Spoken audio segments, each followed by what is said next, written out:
चलिए, तो will start with the floral whorls का डिस्क्रिप्शन देखेंगे हम कि क्या क्या होता है, क्या क्या कंडीशंस होती है, वो हमें देखना है। तो पहला वर्ल है हमारा calyx. As we all know, these are the sepals, these are the green coloured structures.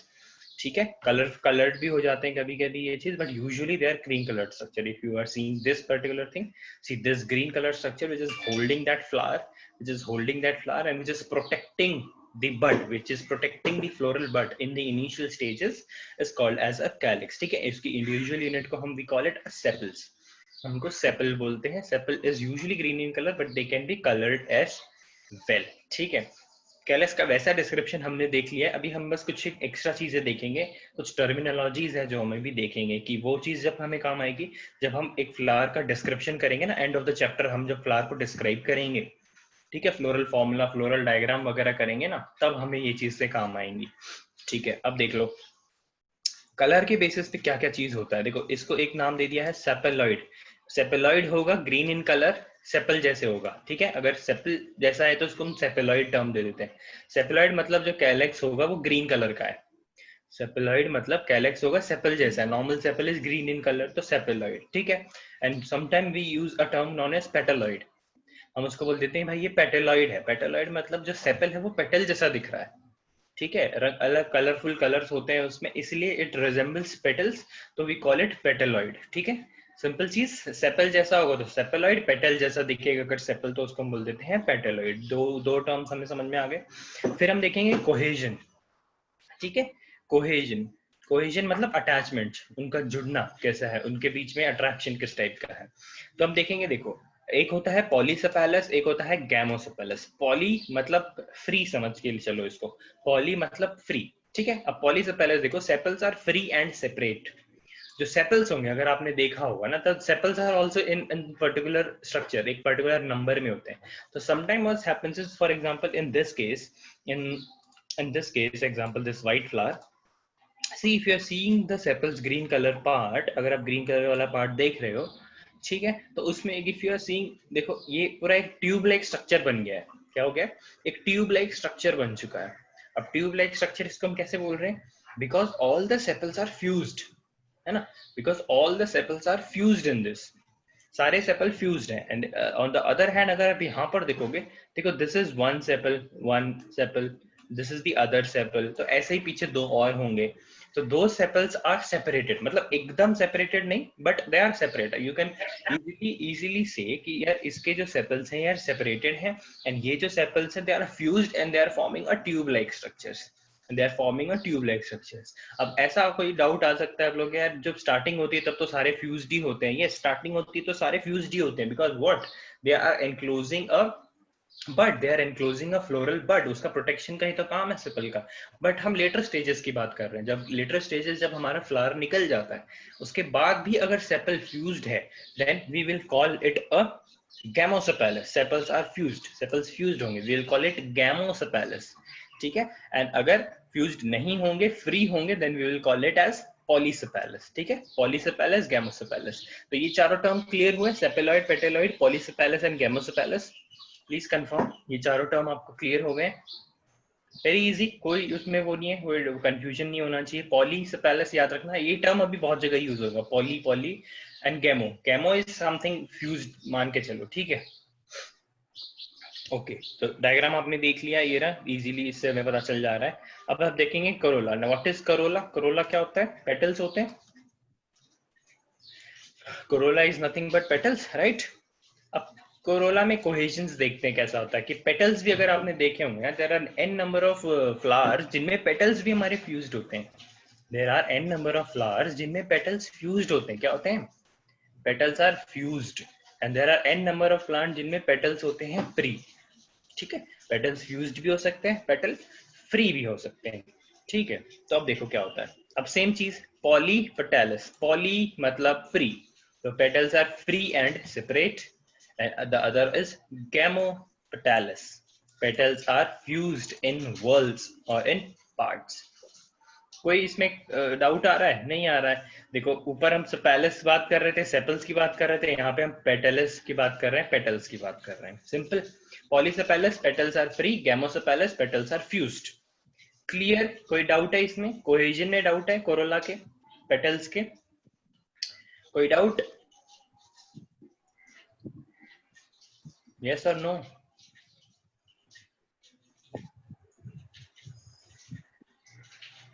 Okay, अब आ जाता है एक इंपॉर्टेंट टॉपिक जिसको हम बोल देते हैं एस्टिवेशंस। तो एस्टिवेशंस पे definitely there will be n number of questions, आपको डेफिनेटली क्वेश्चंस आने वाले हैं इसमें, but this is the very easiest topic. इसमें बहुत ही इजी टॉपिक है। आपको सिर्फ इसमें एक चीज है कि आपको डायग्राम बनाना पड़ेगा। अगर आप डायग्राम एक बार सीख गए ना तो then it is very easy. ठीक है, बाकी इन इटसेल्फ ये बहुत ही इजी टॉपिक है। अब एस्टिवेशन होता क्या है? देखो एस्टिवेशन, देखो क्या किया है मैंने, एक चीज करी है कि एस्टिवेशन दोनों चीजों में आती है, दोनों में देखते हैं। पहले एस्टिवेशन क्या होता है वो देख लेते हैं ताकि कंफ्यूजन ना हो। Let's see what is aestivation. ठीक है, देखो the mode of arrangement of petals, और सेपल्स में भी होता है ये, mode of arrangement of petals in relation to one another in a flower bud is known as estivations। समझ में आया? कुछ नहीं आया होगा। देखो इसमें क्या बोल रहा है, ये पेटल्स का अरेंजमेंट बोल रहा है कि पेटल्स भाई साइड बाय साइड अरेंज है या ओवरलैपिंग है एक दूसरे के। ओवरलैपिंग है तो कोई अंदर है कोई बाहर है, उनका अरेंजमेंट कैसा है। Aestivation is nothing but the arrangement of petals, petals का कैसा अरेंजमेंट है। तो उसमें पांच टाइप्स आते हैं, बहुत टाइप्स है वैसे, बट यूजुअली हम 5 ही पढ़ते हैं उसमें। तो वो 5 पार्ट देखेंगे। तो इसमें एक चीज इंपॉर्टेंट रखना कि जो एस्टिवेशन है ये हम फ्लोरल फॉर्मूले में भी शो करते हैं, फ्लोरल डायग्राम में भी हम ये चीज शो करते हैं। एंड एस्टिवेशन याद रखना कि सेपल्स में भी होता है एस्टिवेशन, सेपल्स का भी एस्टिवेशन देखते हैं, पेटल्स का भी देखते हैं। अब वो एस्टिवेशन सेम होता है इसलिए हमने इस टॉपिक में देख लिया। एस्टिवेशन के जो टाइप है वो सेम रहने वाले हैं। ठीक है, एस्टिवेशन के जो टाइप है 5 टाइप है, वो पेटल्स के लिए भी सेम है, सेपल्स के लिए भी सेम है। एस्टिवेशन समझ में आ गया कि पेटल्स का अरेंजमेंट कैसा है। जैसे ही आप डायग्राम देखोगे ना आपको सब समझ में आ जाएगा। अब एक बार डायग्राम की तरफ नजर मार ही लेते हैं ताकि कोई कंफ्यूजन ना हो। सी दिस डायग्राम, ये वाला डायग्राम देखो। अब ये देखो इसमें क्या है, इमेजिन करो कि ये देखो, इमेजिन करो, पहले हम देख लेते हैं सारे। देखो इमेजिन करो पहले वाला, this one is known as the, एक मिनट, हाँ, तो first one is the valvate aestivation. ये देखो लिखा हुआ है यहाँ पे, first one is the valvate aestivation. इसमें देखो क्या हो रहा है, इफ दिस इज दी, ये देखो एक पेटल, ये एक हो गया, ये 2 हो गया, ये 3 हो गया, ये 4 और ये 5। There are 5 petals, clear. अब 5 पेटल्स का अरेंजमेंट देखो कैसे, they are arranged side by side, they are not fused. वो एक दूसरे से जुड़े हुए नहीं है, petals are not fused, they are free. Petals are free but they are arranged side by side, एक साइड पे ऐसे है। 5 पेटल्स है, साइड बाय साइड है, देयर इज नो ओवरलैपिंग। कोई भी पेटल एक दूसरे के ऊपर ओवरलैप नहीं कर रहा है, कोई भी पेटल एक दूसरे के ऊपर ओवरलैप नहीं कर रहा, सबकी अपनी अपनी पोजीशन है, वो वहीं पे रुके हुए हैं। ठीक है, वेलवेट समझ में आ गया, there is no overlapping, all the petals are arranged side by side. ठीक है, नेक्स्ट पे चलते हैं, ट्विस्टेड पे चलते हैं। ट्विस्टेड में देखो क्या एक इंपॉर्टेंट चीज है, ट्विस्टेड में देखो, अब ध्यान से देखो कि अगर ये एक पेटल है तो एक पेटल इज, एक तरफ से इट इज इनसाइड एंड एक तरफ से इट इज आउटसाइड। एक तरफ से पेटल अंदर है, अंदर मतलब ओवरलैप्ड है। देखो इस जगह पे उसका पेटल का ओवरलैपिंग है। अगर हम एक मिनट मैं आपको कलर से बताता हूँ ताकि कंफ्यूजन ना हो। देखो हम इस पेटल की बात कर रहे हैं, ये वाले पेटल की, ये वाले, ठीक है, इमेजिन करो हम ये वाले पेटल की बात कर रहे हैं। अब एक चीज देखो कि इस तरफ से ये पेटल क्या है, ओवरलैप्ड है, दूसरे पेटल ने इसको ओवरलैप किया हुआ, मतलब अगर ये ऐसे है तो दूसरा वाला पेटल इसके ऊपर ऐसे ओवरलैप्ड है। ठीक है, ओवरलैपिंग हो रही है। और अगर आप इस एंड से देखोगे, इस तरफ से देखोगे, तो यहाँ पे ये जो पेटल जो पीछे यहाँ पे ओवरलैप्ड है, यहाँ पे ये पेटल खुद एक दूसरे वाले को ओवरलैप कर रहा है, यहाँ पे दूसरे पेटल को ओवरलैप कर रहा है। दैट मीन्स ये एक तरफ से इनसाइड है, एक तरफ से आउटसाइड है। और अब बाकी पेटल्स को भी ऑब्जर्व करो, सबका यही है, सबका इसमें यही है, सब ट्विस्टेड है। अब इसको देखो, ये वाला पेटल देखो, पीछे से ओवरलैप्ड है, यहाँ से ओवरलैपिंग है, पीछे से ओवरलैप्ड है, यहाँ से ओवरलैपिंग है। देख रहे हो एक दूसरे के अंदर फिटेड है, एक पेटल ऊपर एक नीचे, एक तरफ से ओवरलैप कर रहा है, एक तरफ से खुद ओवरलैप्ड है। ठीक है, ट्विस्टेड समझ में आ गया। सारे पांचों वॉल्स ऐसे ही हैं, एक तरफ से अंदर, एक तरफ से बाहर, एक तरफ से अंदर, एक तरफ से बाहर, एक तरफ से अंदर, एक तरफ से बाहर। This is twisted aestivation. ठीक है, अब देखते हैं दूसरे वाला, which is called as the imbricate estivation, which is known as the imbricate। अब imbricate को अगर हम ध्यान से देखेंगे, ध्यान से देखो, अब if we are seeing this one, अगर हम ये वाले को देखते हैं जिसको मैंने येलो से मार्क किया है पेटल को, ये पेटल के दोनों एजेस देखो, दोनों एजेस है कंप्लीटली इनसाइड, दिख रहा है? आई होप नजर आ रहा होगा ये चीज। दोनों पेटल्स हैं, उसके दोनों एजेस हैं, दे आर इनसाइड, वो अंदर की तरफ है, ठीक है? They are completely inside, completely inside, completely overlapped है दोनों तरफ से। यहाँ पे एक एक तरफ से ओवरलैपिंग हो रही थी, यहाँ पे दोनों तरफ से होगी, लेकिन सिर्फ इसको। अब इमेजिन, अब ये वाला देखो, ये कंप्लीटली इनसाइड है, और एक ये वाला देखो, ये वाला, देख रहे हो?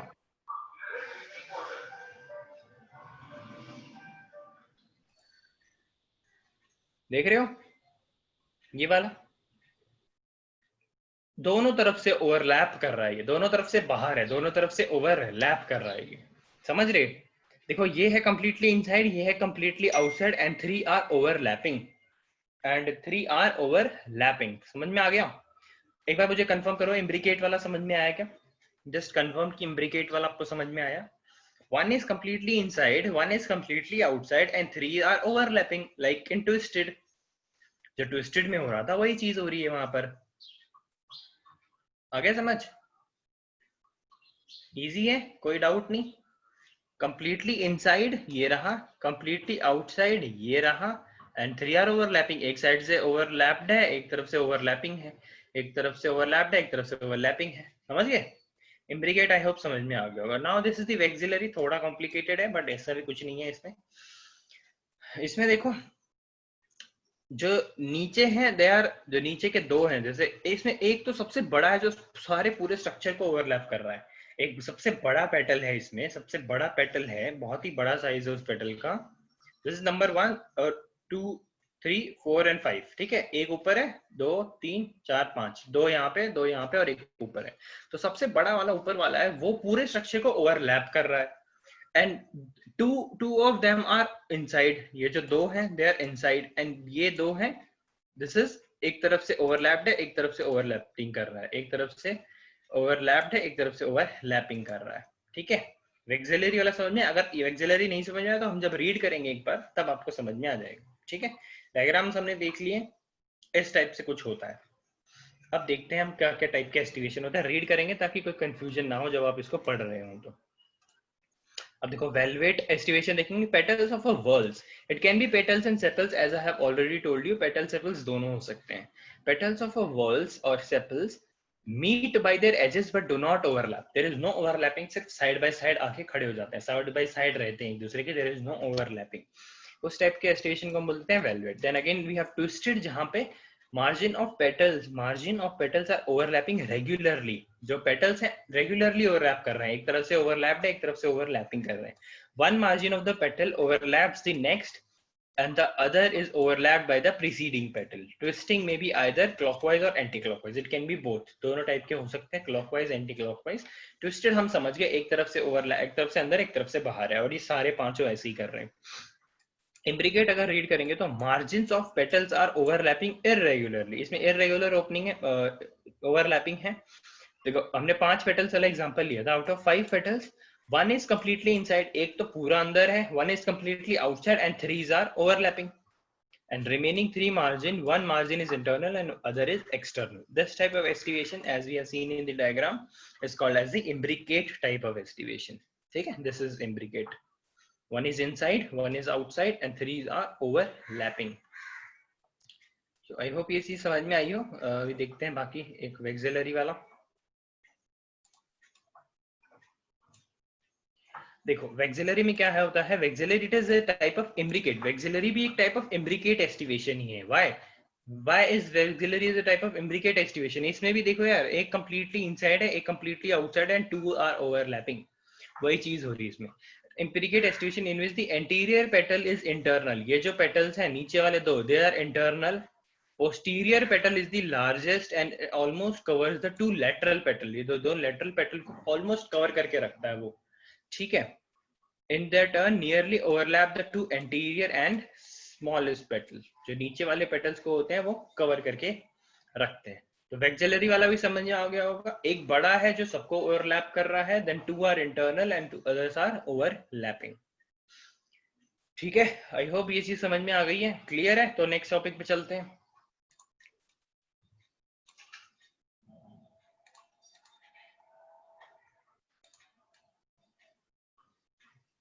अब हम देख रहे हैं एंड्रोशियम। एंड्रोशियम हमने देख लिया, as we know it has 3 parts, sorry it has 2 parts. Androecium के जो दोनों पार्ट हैं, one is filament and the other is anther.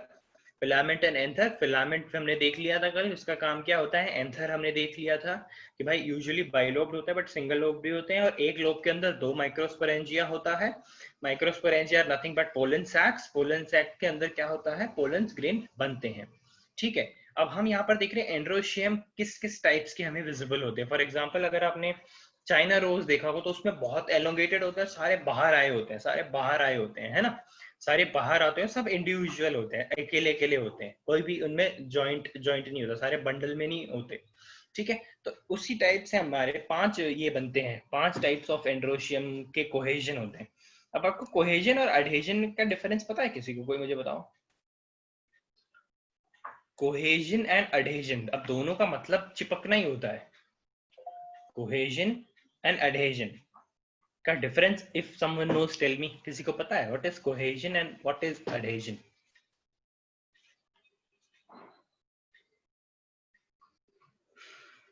पता है किसी को?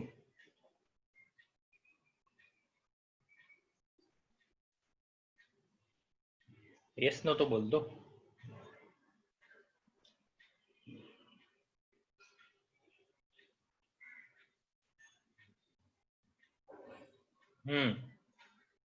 गुड, प्रतीक की तरफ से एक आंसर आया है, बाकी सब शांति है। यस, अगर सेम चीज चिपक रही है, अगर सेम चीज इज अंडर कंसिडरेशन, अगर सेम चीज, अगर हम एंथर की बात कर रहे हैं तो एंथर अगर एक दूसरे से चिपक रहे हैं then we call it cohesion. And अगर 2 डिफरेंट चीजें, मतलब एंथर एंड पेटल्स अगर चिपक रहे हैं then it is called as adhesion. Co is common, ऐसे याद रखना, cohesion and the common. Common चीजें अगर, कॉमन चीजें में अगर कुछ हो रहा है, कॉमन चीजें अगर साथ में आ रही है, चिपक रही है, then it is cohesion. And adhesion मतलब there are 2 different things which are combining, there are 2 different things जो आके आपस में चिपक रही है, देयर आर 2 डिफरेंट थिंग्स जो आपस में आके चिपक रही है। ठीक है, जो आपस में आके चिपक रही है, there are 2 different things. Okay, चलो अभी हम टाइप्स देख लेते हैं इनके। Number 1 is monoadelphous, second is diadelphous, third is polyadelphous, then syngenesious, and then synandrous. ठीक है, there are 5 types and we have diagrams, तो हम diagram से easily हम इसको देख सकते हैं। अब देखो, collection, इसको होता है collection of group of stamens and steminodes। steminodes एक term देखिए, यहाँ पे आ जाता है steminodes। अब stamens are what? stamens अपने मेल पार्ट है, ठीक है, stamens मेल पार्ट है एक फ्लावर के, ठीक है। बट अगर ये स्टेमेंस फर्टाइल ना हो, मतलब इनके इनमें एंथर ना हो, या फिर इनके एंथर पोलन ग्रेन्स नहीं निकालते हो, मतलब if they are sterile, if they are not able to perform sexual reproduction, अगर नहीं कर पाते हैं ये वाले, तो ये हो जाते हैं स्टेराइल। तो स्टेमेन अगर स्टेराइल स्टेमेन है तो हम उसको स्टेमिनोड्स बोलते हैं। क्या बोलते हैं? स्टेमिनोड्स, STAMINODES, स्टेमिनोड्स। अगर स्टेराइल स्टेमेन्स है ना तो हम उसको क्या बोलते हैं? हम उसको बोलते हैं स्टेमिनोड्स। क्या बोलते हैं? स्टेमिनोड्स। ठीक है, तो इनका कलेक्शन देखेंगे। अब मोनो अडल्फस, मोनो से अपन समझते हैं 1, डाई से 2, पॉली से मोर देन 2, ठीक है। सिनजेनेसियस का अलग मतलब है, सिनेंट्रियस का अलग मतलब है, ये हम देखेंगे। अब मोनो अडल्फस मतलब, अडल्फी मतलब बंडल, अडल्फी मतलब बंडल, मोनो अडल्फी मतलब देखते हैं अभी। All the stamens of a flower are united in one bundle by fusion of their filament only. The anthers are free. Example hibiscus. देखो अब क्या बोल रहा है? मोनो अडल्फी, ठीक है। क्या बोल रहा है ये? Monadelphy, monadelphy. यहाँ है डायग्राम नीचे। All the stamens of the flower are united in one bundle. ये देख लो, सारे स्टेमेंस हैं, दे आर यूनाइटेड, नीचे से they are united in one bundle, उनके सबके फिलामेंट्स एक दूसरे से चिपके हुए हैं। But the outer part, the anther, if you see, the anthers are free. The anthers are free. तो monoadelphous यानी they are forming only single bundle. What they are doing is they are forming only single bundle. So अगर एक ही bundle बना रहे हैं, उसमें भी only filaments are fused, then we call it monoadelphy, monoadelphous. ठीक है? I hope it is clear. Monoadelphy. Second, अगर हम डायल एडल्फी देखेंगे तो क्या होगा? डाइस 2, तो इसमें 2 बंडल दिखेंगे। देखो एक ये रहा पूरा एक बंडल, और एक ही अगेरा सिंगली अलग से घूम रहा है, ये रहा अकेला। The diadelphy is two bundles, ठीक है, देख लो। The stamens of a flower are united in two bundles, दो बंडल्स होंगे, ठीक है, by fusion of their filaments only. And उसमें भी क्या इंपॉर्टेंट है कि उसके सिर्फ फिलामेंट्स ही फ्यूज्ड होंगे, उसमें भी क्या इंपॉर्टेंट है कि उसके भी सिर्फ फिलामेंट्स ही फ्यूज्ड होंगे। याद रखना, उसमें भी क्या इंपॉर्टेंट है कि उसके सिर्फ फिलामेंट्स ही फ्यूज्ड होंगे। मोनोडेल्फी समझ गया हमें, डायडेल्फी समझ गया। पॉली मतलब मैनी, ठीक है, दो से ज्यादा अगर बंडल्स हमें दिखते हैं, फॉर एग्जांपल दिस, दो से ज्यादा बंडल्स हैं यहाँ पर, दो से ज्यादा अगर बंडल्स हैं तो हम उसको बोल देते हैं polyadelphous condition. We call it polyadelphy, polyadelphous condition, दो से ज्यादा बंडल अगर हुए तो। अब ये दो इंपॉर्टेंट टाइप्स आ जाते हैं, one is syngenesious and other is synandrous, ठीक है। अब सिंजिनेसियस में क्या होगा, देखो पढ़ते हैं पहले फिर देखेंगे diagram. Anther of the stamens of the flowers, अब ये स्पेलिंग मिस्टेक हो गई यहाँ पे, to form a cylindrical around the style, the filaments are free. अब ये देखो सिनेंजियस क्या है, इसमें एंथर्स जो हैं, anthers are fused but the filaments are free, ठीक है। ऊपर सब में उल्टा हो रहा था ना, ऊपर उल्टा हो रहा था, ऊपर क्या हो रहा था कि स्टेम सबके फिलामेंट फ्यूज हो रहे थे बट एंथर्स फ्री रह रहे थे। यहाँ पे क्या है, एंथर्स फ्यूज्ड है and filaments are free, anthers are fused but filaments are free, this is syngenesious, ठीक है, समझ में आया। यहाँ पे क्या है सिंजिनेसियस में, सिंजिनेसियस में देखो क्या है कि फिलामेंट्स फ्री हैं बट एंथर्स आर फ्यूज्ड, तो दिस इज सिंजिनेसियस। अब सिनेंड्रियस में क्या होगा, हमने सारे पॉसिबिलिटी कंडीशन देख लिए। अब अगर दोनों ही फ्यूज्ड हैं, मतलब एंथर भी फ्यूज्ड है फिलामेंट भी फ्यूज्ड है, anther as well as filaments are fused throughout their whole length, पूरे लेंथ में अगर फ्यूज्ड होंगे, then we will call it synandrous condition, then we will call it what, we will call it synandrous condition, ठीक है। तो I hope this is clear, just confirm कि आपको ये पांचों टाइप समझ में आ गए हो। Is the cohesion clear?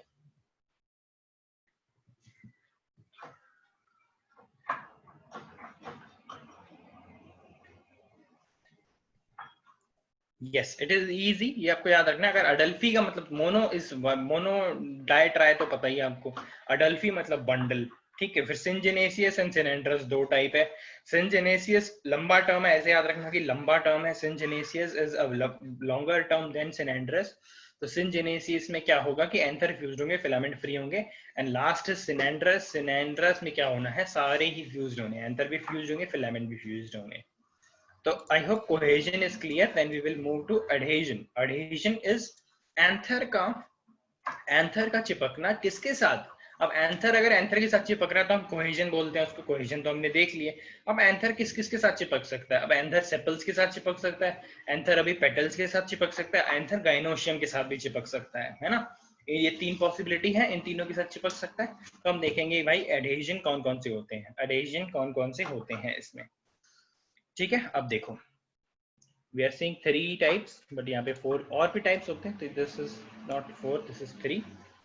तो देखो number 1 is epipetalous। epipetalous stamens adhere to the petals, epipetalous मतलब something is fused with petals, ठीक है। epipetalous एक कंडीशन है, stamens adhere to the tepals। हम tepals कहाँ पे पढ़ते हैं, कोई just tell me, हम tepals क्यों यहाँ पे वर्ड आया, tepals क्या होता है?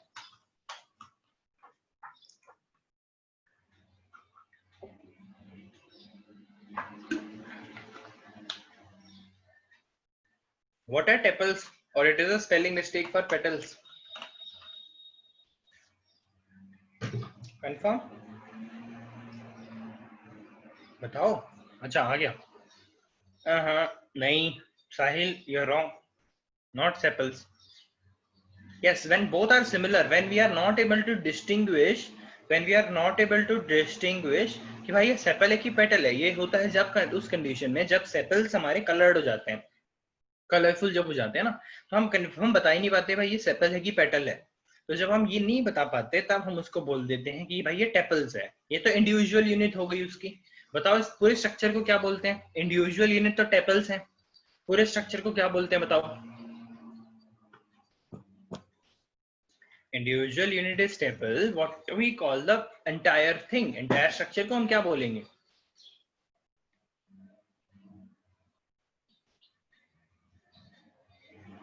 बोलो, नहीं आ रहा? एक ने लिखा है ना, अथर ने लिखा है, स्पेलिंग गलत हो गई।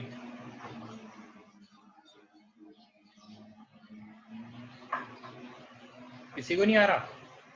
पेरियांथ, यस, पेरियांथ होता है वो स्ट्रक्चर जिसमें petals and sepals and petals होंगे, but we are not able to tell कि भाई ये कौन सा सेपल है कौन सा पेटल है, इसलिए हम उसको टेपल्स बोल देते हैं। तो एपिटेपैलस कंडीशन मतलब जो हमारा एंथर है, ये है एंड्रोशियम है, हमारा स्टेमन है, the stamen is attached to the the stamen is attached to the tepals, tepal से अटैच्ड है। तो या तो वो पेटल से अटैच्ड है या टेपल से अटैच्ड है, ठीक है। अब हमारा थर्ड आ जाता है गाइनेंड्रस। गाइनेंड्रस से एक टर्म निकल के आता है GYNA, something related to gynoecium, something related to gynoecium. Androus is fusion, androus is fusion, androus is bundle, ठीक है।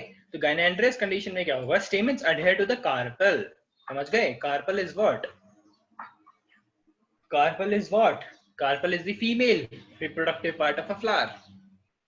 Adhere to the carpel either throughout the length or by the anthers only, या तो सिर्फ anther चिपके होंगे या फिर पूरी entire length including the filament, and वो दोनों ही अटैच्ड होंगे, ठीक है। तो आई होप गाइनेंड्रस कंडीशन समझ में आ गई हो आपको। एडहेजन समझ में आ गया, या तो पेटल से अटैच्ड है या टेपल से अटैच्ड है या फिर फीमेल रिप्रोडक्टिव पार्ट से अटैच्ड है। जस्ट टेल मी, समझ में आया? Please confirm.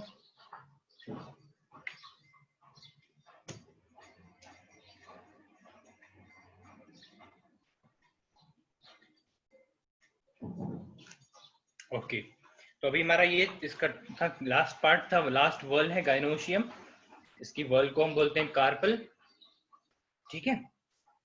यहाँ पे सिंपल सिंपल टर्म्स हैं तो वो हमें देखने क्या होता है, देखो। अब इसमें क्या होता है, carpel, as we all know, carpel is nothing but the female reproductive part which has three things, stigma, style and ovary, stigma, style and ovary, ठीक है। अब दिस इज नॉट नेसेसरी कि एक प्लांट में there should be only one ovary, एक plant में, एक flower में there should not be only one ovary, तो there are n number of ovaries but they are combined, they are joint, वो जुड़े हुए होते हैं बहुत सारे ओवरीज, बहुत सारे ओवरीज नहीं, ओवरीज तो बहुत सारे होंगे ही, but carpels as a structure, बहुत सारे कार्पल्स भी जुड़े होते हैं एक दूसरे से, मतलब इस टाइप के स्ट्रक्चर, जैसे ये स्टिग्मा है, ये स्टाइल है, ये ओवरी है, तो ऐसे इसके साइड में एक और होगा यही सेम स्ट्रक्चर, तो ये एक और ovary, stigma, style and ovary, तो ऐसे बहुत सारे कार्पल्स जुड़े हुए होते हैं, तो ठीक है।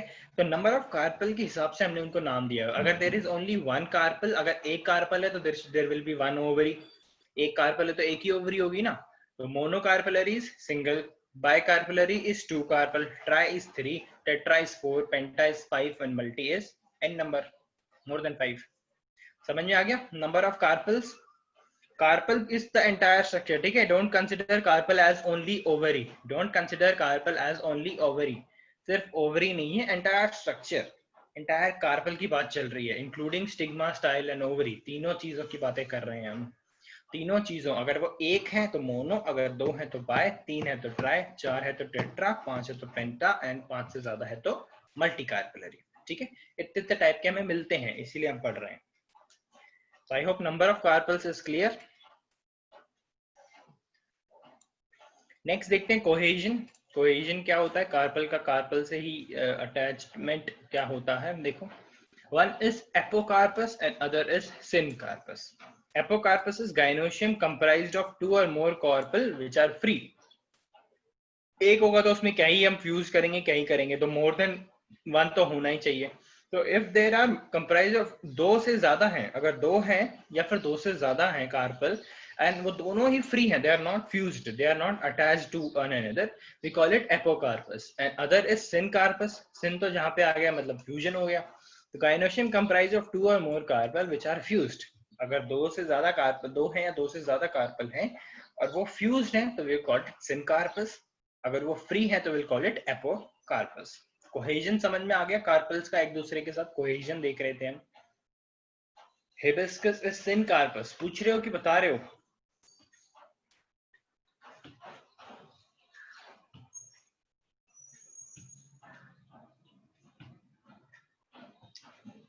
ठीक है, ये देखो अभी देखते हैं sir, I am asking, I have to check, आपको चेक करना पड़ेगा, एक बार चेक कर लेना। आई हैवंट चेक डेट की कौन सा क्या होता है, उतनी डिटेल में हमें जाने की जरूरत नहीं है, बट आप देख सकते हो। या फिर इफ यू हैव ऑब्जर्व तभी कुछ बोल रहे हो, अगर ऑब्जर्व किया होगा आपको 2 से ज्यादा कार्पल दिखे होंगे तो देन इट इज करेक्ट। ठीक है, एक बार लॉक्यूल्स अभी हम चीज देखते हैं। अब एक चीज इमेजिन करो, इफ दिस इज,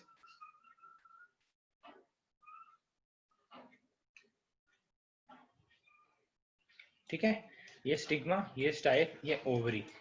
अब इस ओवरी का अगर हम टीएस लेते हैं, टीएस ऐसे ट्रांसवर्स सेक्शन, मतलब if this is the ovary, पे cut it like this, transverse section अगर हम लेते हैं उस ओवरी का ट्रांसफर सेक्शन हम लेते हैं, तो व्हाट वी ऑब्जर्व इज, हमें उसके अंदर हॉलो कंपार्टमेंट्स टाइप दिखाई देते हैं। हमें क्या दिखाई देते हैं, हमें उसके अंदर हॉलो चेम्बर्स, हमें हॉलो कंपार्टमेंट्स टाइप दिखाई देते हैं।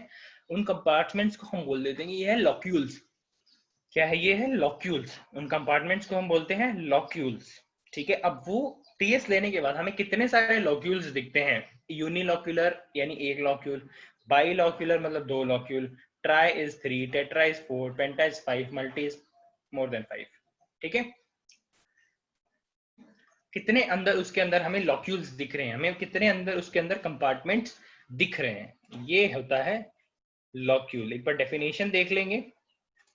In angiosperm flowering plant, the term locule usually refer to the chamber within an ovary.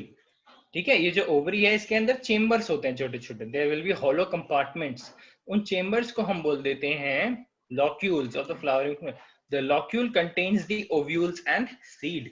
जो लॉक्यूल होता है, द हॉलो थिंग, उस हॉलो मतलब वो हमेशा हॉलो नहीं रहेगा, उसके अंदर ओव्यूल्स होते हैं, उसके अंदर ओव्यूल्स होते हैं, ओव्यूल्स ही आगे जाके सीड बनते हैं। तो कंफ्यूज मत हो और क्यों लिखा है, ओव्यूल्स ही आगे चल के सीड बनते हैं। तो locule is the structure, hollow structure, जिसके अंदर हमारे ओव्यूल्स बैठे होंगे, जिसके अंदर हमारे क्या बैठे होंगे, हमारे ओव्यूल्स बैठे होंगे।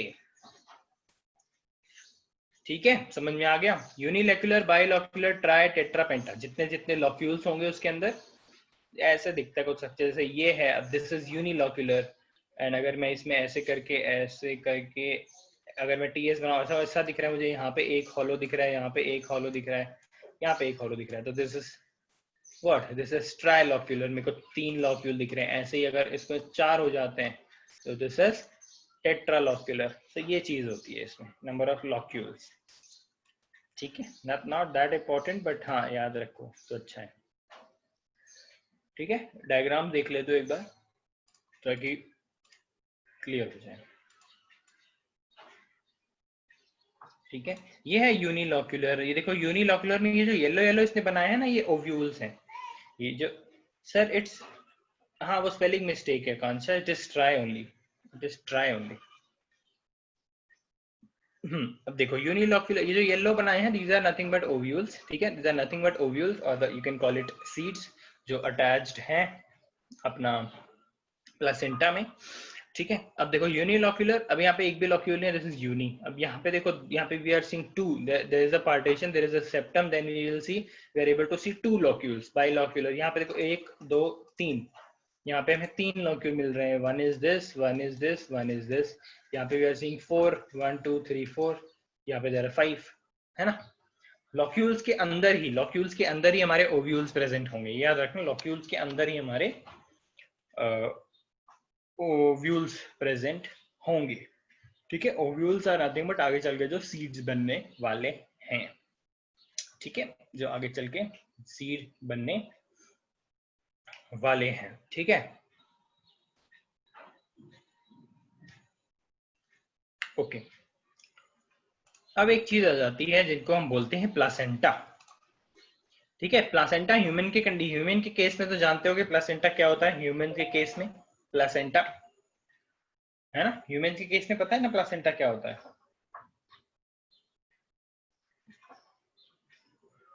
यस और नो? यस, अथर्व को पता है। Yes, placenta is that a bag like structure जिसके अंदर अ न्यू बॉर्न बेबी उसके अंदर होता है, एंड उसको अम्बिलिकल कॉर्ड से umbilical cord is attached to placenta only, जहां से उसको सारे न्यूट्रिशन डिराइव होते हैं। तो वही चीज, सेम चीज होनी है यहाँ पर भी, यहाँ पे भी वही सेम चीज होनी है, बिकॉज अंदर एक न्यू ऑफस्प्रिंग और एक new offering, that is in plant के केस में सीड, एक नया सीड बन रहा है, तो उसकी नरिशमेंट, उसके न्यूट्रिशन के लिए देयर इज अ प्लासेंटा। ठीक है, देयर इज अ प्लासेंटा। तो इस प्लासेंटा से क्या अटैच्ड होता है, इस प्लासेंटा से अटैच्ड होता है अपना ओव्यूल। ठीक है, इस प्लासेंटा से अटैच्ड होता है हमारा ओव्यूल। तो अब ये ओव्यूल का इस प्लासेंटा से अटैचमेंट, देयर आर बहुत सारे टाइप्स, कि किस टाइप से अरेंज है, कि भाई मार्जिन पे अटैच्ड है, कि भाई एकदम सेंटर में फ्रीली अटैच्ड है। ठीक है, तो वो किस किस टाइप का है, उसी से आ जाते हैं। There are and 5 types, I think 5 और 4 टाइप्स प्लासेंटेशन के टाइप्स। तो that is called as placentation. एक बार रीड करेंगे। ठीक है, in flowering plants placentation is the attachment of ovules inside the ovary. Ovary तो हमने देखा, बड़ा सा structure, stigma style ovary. Ovary के अंदर there are n number of ovules, बहुत सारे ओव्यूल्स हो सकते हैं। तो attachment of ovules inside the ovary हमें देखना है। Attachment of ovules inside the ovary is nothing but placentation. ठीक है, the ovules inside a flower's ovary which later become the seed inside the fruit, because ovary transforms into fruit and ovules जो होते हैं छोटे छोटे, जैसे yellow ऊपर वाले डायग्राम में, वो बन जाते हैं seeds। ठीक है, they are attached via funiculi, funiculi, funiculi। ठीक है, it is जो हमारे में अम्बिलिकल कॉर्ड होता है, इनमें फ्यूनिकुली होता है। ठीक है, इनमें फ्यूनिकुली होता है। ठीक है, इसको फ्यूनिकुली बोल देते हैं ये लोग। The plant part equivalent to an umbilical cord. ठीक है, अम्बिलिकल कॉर्ड जैसा जो काम करता है, दैट इज फ्यूनिकुली, जो अटैच करके रखता है ओव्यूल को प्लासेंटा से, जो अटैच करके रखता है किसको, ओव्यूल को, जो अटैच करके रखता है ओव्यूल को प्लासेंटा से। ठीक है, तो there are different types of placentation, वो अभी हम देखने वाले हैं। ठीक है, प्लासेंटेशन समझ में आया? पहले सबसे पहले तो ये चीज बताओ, प्लासेंटेशन समझ में आया क्या, कि हम पढ़ने क्या वाले हैं? कहीं वही नहीं समझ में आया तो फिर आगे समझ में नहीं आएगा, थोड़ा कॉम्प्लेक्स है ये टॉपिक। प्लासेंटेशन क्लियर है। ओव्यूल्स का अरेंजमेंट क्या है, ओव्यूल जो है, ओव्यूल कैसे अरेंज्ड है प्लासेंटा से, मार्जिन पे अटैच्ड है, सेंटर पे अटैच्ड है, ठीक है, बीच में खड़े हैं, शेप बना रहे हैं, कोई एक्सेल पे हैं, फ्रीली खड़े हैं बीच में, या फिर कोई सपोर्ट चाहिए, तो वही चीज हमें देखनी है। तो पहला टाइप देखते हैं, what is called as the marginal placentation, जो बहुत ही इजीली आपने ऑब्जर्व भी करा होगा, पी के प्लांट में हम देखा होगा। जो पी होता है, just I will go with the diagram. ठीक है, ये है मार्जिनल प्लासेंटेशन। अब अगर आपने कभी पी के प्लांट को पी देखा होगा, पी पॉट देखा होगा, तो इसको जब हम ब्रेक करते हैं, तो ऑल दीज हमारे जो ये सीड्स हैं, all these seeds are attached to a margin, are attached to a margin. तो वो एक मार्जिन पे अटैच्ड है। तो दीज आर नथिंग बट हमारे seeds which were earlier ovule, जो अभी सीड बन चुके हैं, वो ओव्यूल क्या हो गए हैं, एक मार्जिन पे अटैच्ड है। तो वो margin was the placenta, because ovules कहाँ होते हैं, ओव्यूल्स कहाँ अटैच्ड होते हैं, मार्जिन पे होते हैं ना। तो बस ये वही चीज है। तो ओव्यूल्स हमारे मार्जिन पे अटैच्ड है, साइडवेज अरेंज्ड है मार्जिन पे। ठीक है, क्लियर हुआ? एक बार वापस देख लो उसको, समझ में आया ना, मार्जिन पे अटैच्ड है।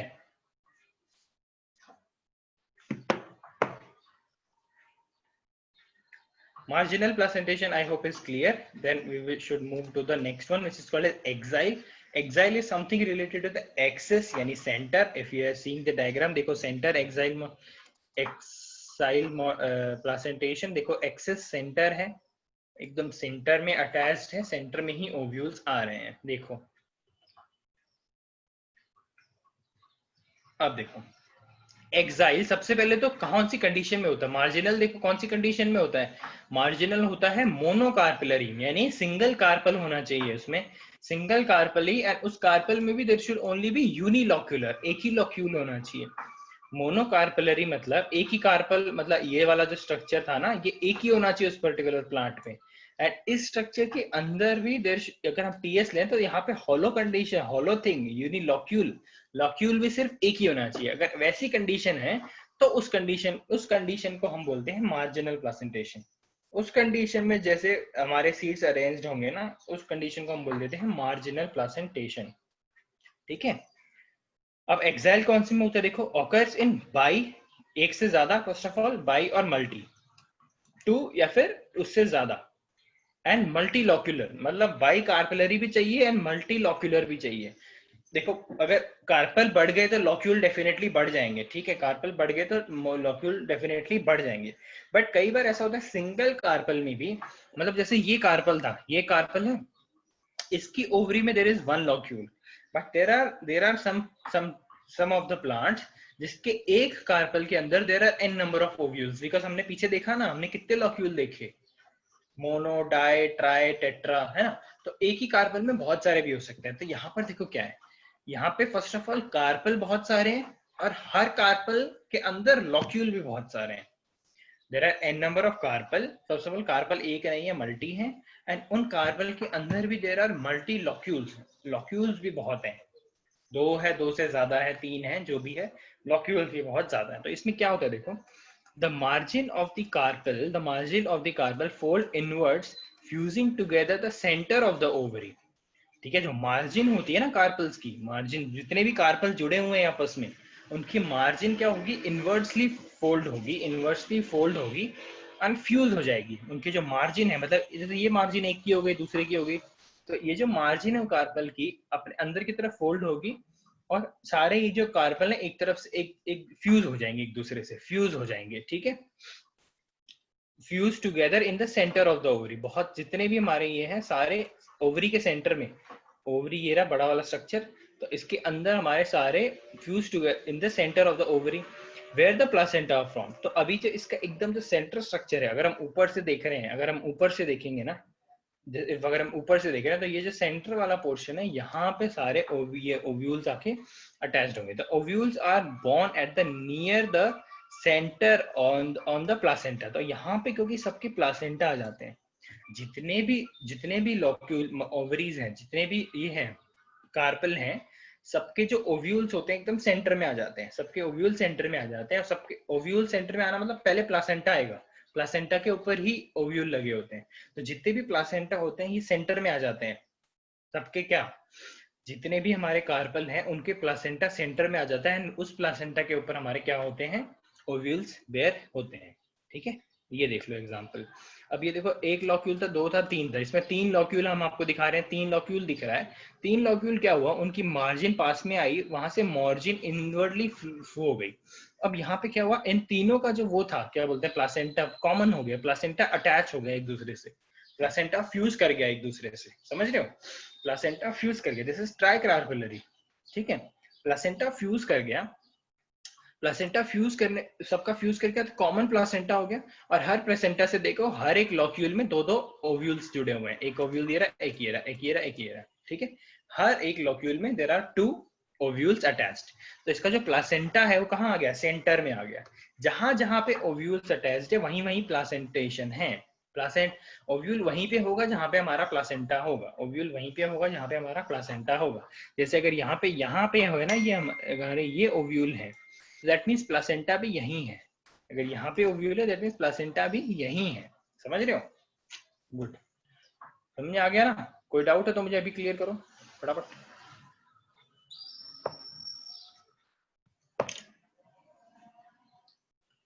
देखो नया हमारा थर्ड पार्ट है parietal. Parietal is something related to peri, peri is something related to periphery, यानी outer edges, not in the centre but on the outer side, on the outer side. अब देखो क्या होता है, कहाँ पे होता है, सबसे पहले वो देखेंगे। ये भी ऑकर्स इन बाई और multi carpellary but unilocular ovary. देखो यहाँ पे इंपॉर्टेंट है, कार्पल बहुत सारे होंगे बट हर कार्पल के अंदर लॉक्यूल एक ही होना चाहिए।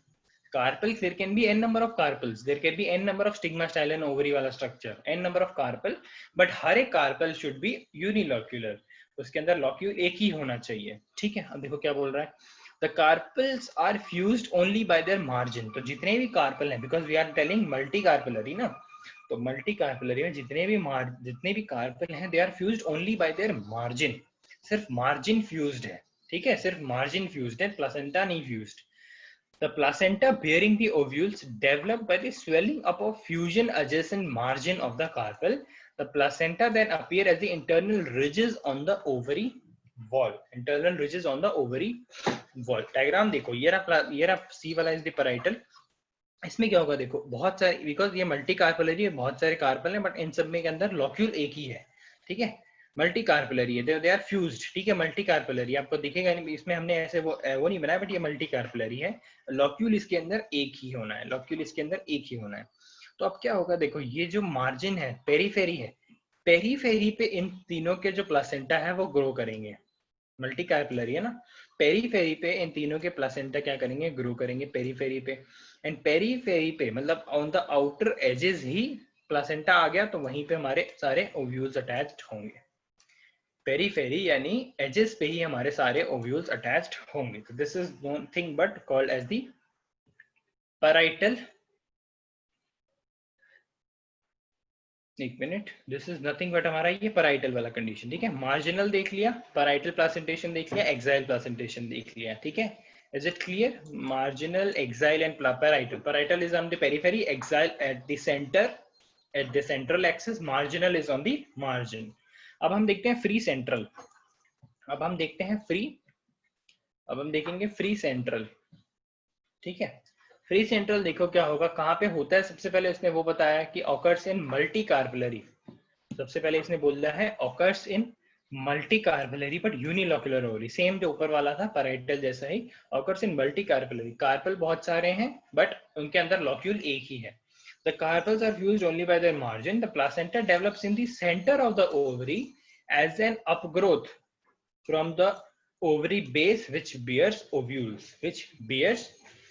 ovules, ठीक है, इस चीज को हम देखेंगे डायग्राम में, ये रहा इसका डायग्राम, देखो ये हमने देख रहे हैं, ये पता हम क्या, हम ऊपर से देख रहे हैं, this is the transverse section, हम ऊपर से देख रहे हैं, बट अगर आप इसको सामने से देखोगे ना, अब मान लो दिस इज दी अपना ओवरी, ठीक है, ये रहा हमारा ओवरी, तो ये रहा होगा सेंटर, ये रहा होगा सेंटर, सेंट्रल एक्सिस, तो इस सेंट्रल एक्सिस पे ये ऐसे चारों तरफ अटैच्ड होंगे, एक यहाँ पे, एक यहाँ पे, एक यहाँ पे, एक यहाँ पे, एक यहाँ पे, एक यहाँ पे, तो ये है, हम इसको अभी हम क्या देख रहे हैं, अब हमने ट्रांसफर सेक्शन लिया, हमने ओवरी को ऐसे काटा है, ठीक है, हमने ओवरी को ऐसे काटा है, बट अभी अगर हम इसको अभी हमने ऐसे काटा था ओवरी को, अब बेटा अभी हम इसको अगर ऐसे काटेंगे, इस वे में अगर हम इसको देखेंगे ना, तो कैसा दिखेगा देखो, तो ये जो ऊपर डायग्राम बना है ना, ऐसा दिखेगा कि सेंटर में हो गया प्लासेंटा, सेंटर में हो गया प्लासेंटा, और प्लासेंटा पे अटैच्ड है हमारे ये, प्लासेंटा पे अटैच्ड है हमारे ओव्यूल्स,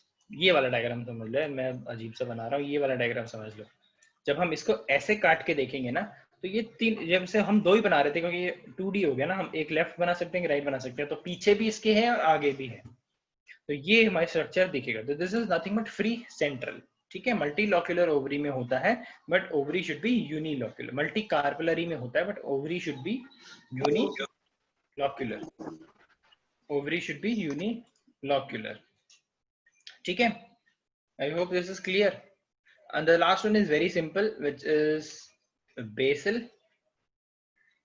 बेसल से नाम से ही पता चल रहा भाई, बेस में होगा, occurs in a bicarp और multicarpally but unilocular ovary, the ovules are few, बहुत ही कम ovules होते हैं, और reduced and are born at the base of the ovary, मतलब अगर आप ये देख रहे हो, this is the ovary, तो ovary के बेस पे ऐसे होता है, और ये रहा अपना ओव्यूल अटैच, तो ये रहा इसका प्लासेंटा बेस पे अटैच होगा, और ये रहा इसका ओव्यूल, ठीक है, ऐसा होगा, इसको अगर आप ऐसे देखोगे ना डायग्राम में, तो इस टाइप का कुछ दिखता है, ठीक है, ये टाइप का कुछ दिखता है, फ्री सेंट्रल, ठीक है, ये रहा, क्लियर है, प्लासेंटेशन क्लियर हुआ, marginal, axile, free, parietal, free central, basal, I hope ये क्लियर है, बिकॉज ये थोड़ा इंपॉर्टेंट टॉपिक था इसका, इस पे क्वेश्चन आते ही आते हैं, ठीक है, तो इस वे में हमने हमारे चारों वर्ल्ड्स कर लिए, अभी हमारा बचा है fruits and seed, fruit seeds and floral diagram, fruit seeds and floral diagram, तो सिंपल सिंपल है, इसको जल्दी जल्दी लेते हैं, कोई इसमें वो है नहीं, इतना टफ नहीं है, taxonomic description is very simple, वो तो आप खुद से भी पढ़ लोगे ना, तो भी कोई इसमें वो नहीं होने वाला, जल्दी से देखते हैं, फ्रूट रूट थोड़ा स्पीड में निकलेंगे, because we have 30 minutes, but हमें खत्म करना है, बट हम खत्म कर लेंगे इजीली, इतना कुछ है नहीं, देखो फ्रूट क्या होता है, देखो फ्रूट क्या होता है, फ्रूट हमें पता है भाई, अब क्या हो गया देखो भाई, फ्लावर बन गया था, पॉलिनेशन हो गया, स्टिग्मा पे पोलन ग्रेन आ गया, पोलन ग्रेन से पोलन ट्यूब आ गई, पोलन ट्यूब नीचे गई भाई, ओव्यूल के अंदर गई, ओव्यूल के अंदर उसने एग को फर्टिलाइज कर दिया भाई, अभी बन गया सीड, हमारा सीड बन गया।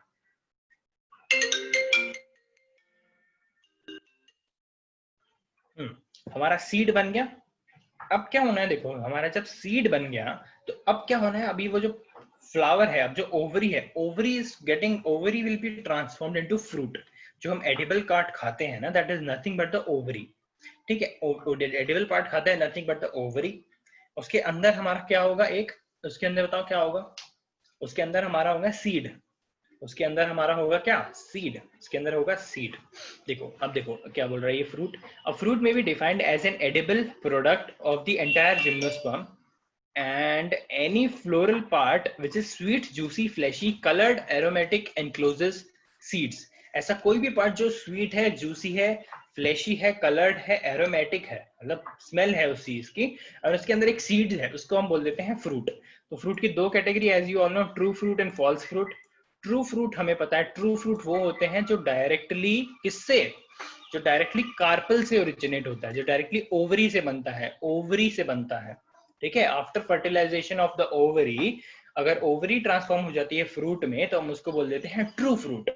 ठीक है, उसमें क्या होगा, flower, the fruit derived from ovary of a flower not associated with any non carpellary part। सिर्फ कार्पल ही इन्वॉल्व होना चाहिए, कोई भी नॉन कार्पलरी पार्ट इन्वॉल्व नहीं होना चाहिए, अगर हो गया that is false fruit. True fruit हम उसी को बोलेंगे जिसमें only and only carpels are involved, it's called a true fruit, जिसमें mango, brinjal, banana, tomato, grapes, cucumber, pea etcetera सब आते हैं। these are nothing but true fruits। and false fruit, pseudocarp इसको हम बोलते हैं, इसको यूकार्प बोलते हैं। pseudocarp is nothing but, अगर साथ ही साथ उसके क्या बोलते हैं अपना, कार्पल के साथ साथ अगर कोई और वर्ल जुड़ जाती है, फॉर एग्जांपल एप्पल के केस में रिसेप्टिकल जुड़ता है, एप्पल जो होता है ना, एप्पल का जो पार्ट हम खाते हैं, that is nothing but that is nothing but the apple का edible part is the receptacle. Receptacle यानी वो वाला पार्ट जिससे सारे वर्ल्स, जिससे हमारे फ्लावर्स वगैरह सारे शुरू होते हैं, सारे चारों वर्ल्स जिसके ऊपर जो बेस होता है, सारे वर्ल्स जिससे निकलते हैं, दैट इज नथिंग बट रिसेप्टिकल। तो एप्पल या फिग, फिग जानते होंगे, वो चीज अगर जो हम खाते हैं that is a false fruit, and वो जो पार्ट जो हम खाते हैं that is the receptacle, that is the receptacle. ठीक है, ये था फ्रूट के बारे में। स्ट्रक्चर देखेंगे कैसा होता है, वेरी सिंपल स्ट्रक्चर, कोई इसमें वो नहीं है। True fruit consist of two main parts. ठीक है, सबसे अंदर तो सीड्स होंगे और बाहर एक होगा पेरिकार्प, जिसको हम बोलते हैं पेरिकार्प। स्पेलिंग मिस्टेक है यहाँ पे, इसको पेरिकार्प, CARP कर लेना है यहाँ पे, पेरिकार्प इसको बोलते हैं। अंदर सीड्स होंगे और जो बाकी पूरा स्ट्रक्चर बच गया उसको हम बोल देते हैं पेरिकार्प। ठीक है, पेरिकार्प। ठीक है, और फ्रूट वॉल भी हम उसको बोल देते हैं बिकॉज वो ओवरी से बनता है, ovary is the entire outer structure. ठीक है, पेरिकार्प में तीन पार्ट होते हैं। Pericarp has epicarp which is the outer one, meso is the middle and endo is the inside one, अंदर वाला। अगर मैंगो की बात करें तो आउटर जो स्किन है, जो येलो कलर की स्किन है which we do not eat, that is epicarp.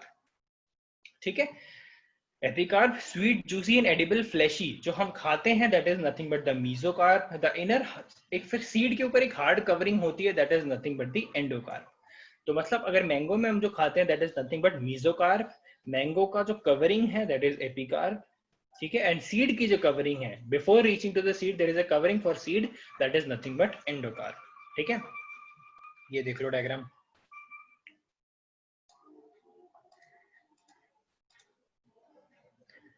देख रहे हो, outer covering epicarp, edible fleshy yellow part is mesocarp, the seed is seed, अपना अंदर जो होती है बड़ी सी, and seed के ऊपर एक there will be hard coating which is nothing but called as the endocarp। ठीक है, तो फ्रूट तो बहुत सिंपल टॉपिक था, इस पे ज्यादा टाइम नहीं लगाते हैं, हो गया हमारा fruit.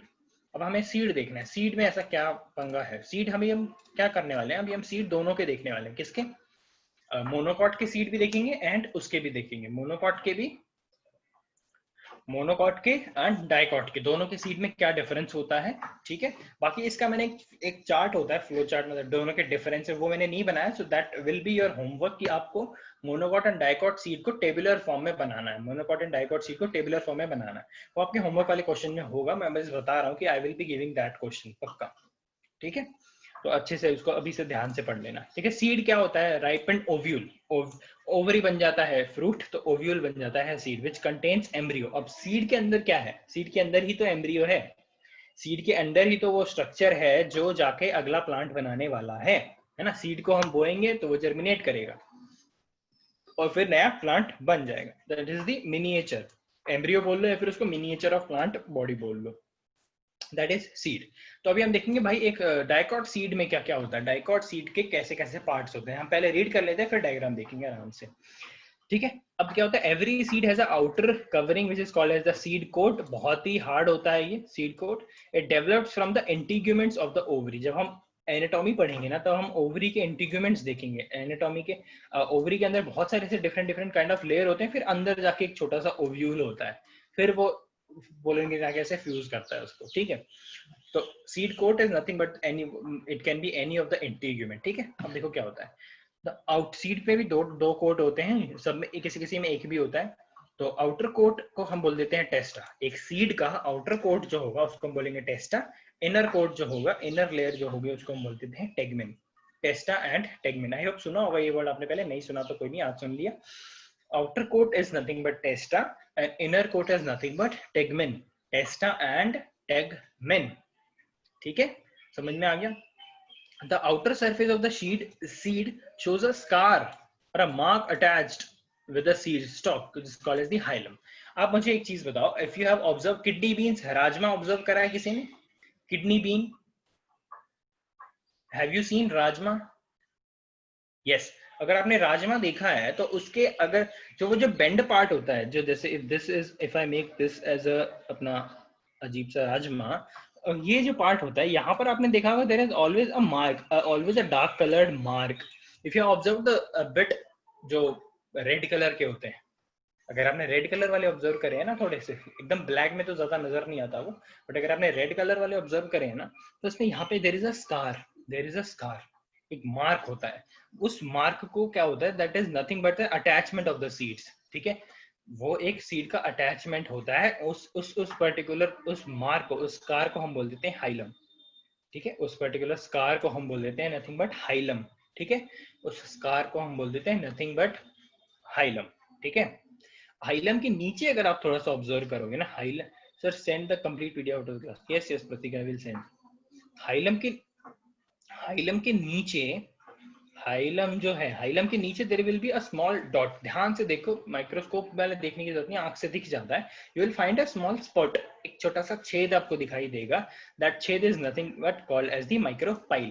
That hole is nothing but the micropyle, ठीक है। That hole is nothing but the micropyle. अब वो ओपनिंग क्यों होती है, कि अगर ओपनिंग ही नहीं होगी तो फिर how will that pollen grain come and fertilise with the ovule. Ovule को फर्टिलाइज कैसे करेगा अगर वो होगा ही नहीं उसमें, तो है ना। ओव्यूल को फर्टिलाइज कैसे करेगा अगर होल ही नहीं होगा, बिकॉज सीड कोट तो इतना हार्ड होता है, इतना हार्ड होता है, it is one of the, और मतलब ऑर्गेनिक वे में अगर हम देखें तो हार्डेस्ट थिंग अगर कुछ होगी अर्थ पे तो that is nothing but seed coat, ठीक है। तो उसके लिए होल होता है ताकि पोलन ग्रेन्स आए, अंदर फ्यूज करे, ओव्यूल को फर्टिलाइज करते हैं, एंड ओव्यूल जाके टर्न हो जाए किसमें, सीड में। The seed coat encloses an embryo which is differentiated into radical, plumule and cotyledon, as we have discussed earlier also. हमने ये चीज करी है, we have know कि radical give rise to what and plumule give rise to what. Radical is starts from R and root starts from R. तो radical से क्या निकल जाता है, रूट, प्लूम्यूल से क्या निकल जाता है, शूट। रेडिकल से रूट, प्लूम्यूल से शूट, एंड दो साइड में कॉटिलिडॉन होते हैं। Cotyledon is nothing but embryonic leaf, समझ लो। Cotyledon is nothing but embryonic leaf. Monocot यानी सिंगल लीफ, तो एक ही लीफ आता है, as we have observed in rice के केस में सिंगल लीफ, एक ही ऐसे बहुत सारे एक एक लीफ होते हैं।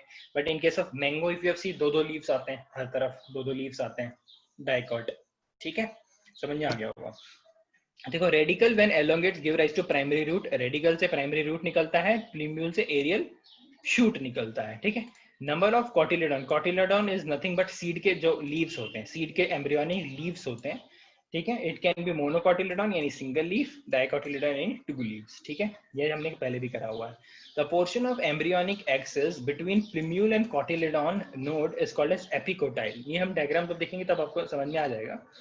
बट प्लूम्यूल के और कॉटिलेडॉन की जो नोड है उसके बीच, इसके बीच के रीजन को, इसके बीच के रीजन को, प्लूम्यूल के एंड कॉटिलेडॉन नोड के बीच के रीजन को हम बोल देते हैं एपिकोटाइल, एंड रेडिकल और कॉटिलेडोनरी नोड के बीच के रीजन को हम बोल देते हैं हाइपोकोटाइल। एपी इज ऊपर बिकॉज प्लीम्यूल की बात चल रही है, प्लीम्यूल ऊपर होता है, रेडिकल नीचे होता है, तो ऊपर वाले को एपिकोटाइल, नीचे वाले को हाइपोकोटाइल।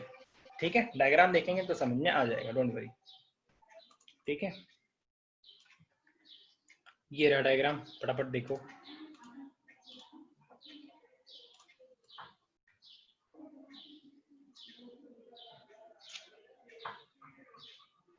ये रहा डायग्राम, ये देखो, ये रहा hilum, as I told you the scar mark, ये माइक्रोफाइल जो जो होल सा होता है, ये रहा सीड कोट। लेटरल व्यू देख लिया, अब अंदर से देखेंगे। ठीक है, ये रहा एक अपना क्या बोलते हैं कॉटिलिडॉन, एक ये रहा, एक ये रहा, दो कॉटिलिडॉन दिख रहे हैं हमें, ये रहे, एक ये रहे। ठीक है, अब देखो यहाँ पे है ये रहा रेडिकल, द ये छोटा ब्राउन कलर वाला, दिस इज रेडिकल।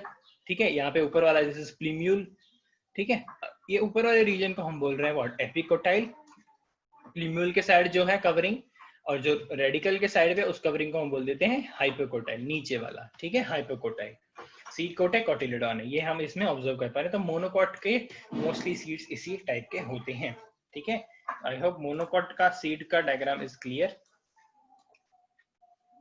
इस सॉरी डाइकॉट था ऊपर वाला, मोनोकॉट अभी करने वाला है, मोनोकॉट अभी करने वाला है, डाइकॉट का क्लियर हुआ होगा अभी तक, मोनोकॉट का भी हम देखने वाले हैं। तो स्ट्रक्चर ऑफ मेज ग्रेन, मोनोकॉट में क्या होता है, स्ट्रक्चर ऑफ मेज ग्रेन, मेज इज नथिंग बट मक्की, मक्की कॉर्न जिसको हम बोलते हैं, वो एक मोनोकॉट है। तो उसमें हम देखते हैं क्या होता है। पहले आप डायग्राम देख लो, this is the entire leaf. अगर आप सामने से देखोगे तो ऐसा होता है, अंदर हमारा एम्ब्रियो होता है, दिस इज एंडोस्पर्म। एंडोस्पर्म जब एनाटॉमी करेंगे आपको तब समझ में आएगा कि एंडोस्पर्म कैसे फॉर्म होता है। जब हम एनाटॉमी करेंगे ना, वहां पर अच्छे से समझ में आएगा ये कि भाई ये एंडोस्पर्म क्या होता है। अभी के लिए इतना याद रखो कि endosperm is nothing but the reserved food material for the embryo. मतलब एम्ब्रियो है, आपने अगर देखा होगा ना, सीड है, सीड कितने टाइम तक, लाइक फॉर इयर्स वो सीड वैसा का वैसा रहेगा, बट जैसे ही आप उसको सॉइल में डालोगे वो जर्मिनेट कर जाएगा, समझ रहे हो। तो इतने सालों तक इस एम्ब्रियो को जिंदा रहने के लिए फूड तो चाहिए, इतने सालों तक इस एम्ब्रियो को जिंदा रहने के लिए फूड तो चाहिए ना। तो वो फूड कहाँ से मिलता है, एंडोस्पर्म से मिलता है। ये कहाँ बन जाता है, जब ओव्यूल का फर्टिलाइजेशन होता है ना, तभी बनता है एंडोस्पर्म। डोंट वरी, एंडोस्पर्म कैसे बनता है वो हम बताएंगे। ठीक है, endosperm is reserved food material for the developing embryo. जब वो क्या जर्मिनेट करेगा ना, जब वो जर्मिनेट करेगा तब उसको फूड लगता है एनर्जी के लिए, तो वो फूड स्टोर होता है एंडोस्पर्म के फॉर्म में।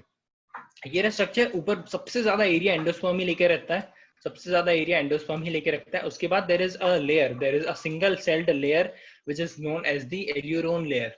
ठीक है, it is known as the aleurone layer. Aleurone layer क्या होता है, प्रोटीनिशियस लेयर होती है, प्रोटीन रिच लेयर होती है। ये क्या होती है, प्रोटीन रिच लेयर होती है जो जर्मिनेशन में हेल्प करती है। Aleurone layer is nothing but a protein rich layer जो जर्मिनेशन में हेल्प करती है। ठीक है, फिर आप देखोगे एक पार्ट है जिसका नाम है स्क्यूटेलम, जो यहाँ पे रहेगा। स्क्यूटेलम ये रहा, दोनों चीजों को डिवाइड करेगा, जो डिवाइड करने वाला है इसको। ठीक है, बिकॉज यहाँ पे एम्ब्रियो है, ये एंडोस्पर्म है, ये एम्ब्रियो है, एंडोस्पर्म है। इन दोनों को डिवाइड करने की एक लेयर है जिसका नाम है स्क्यूटेलम।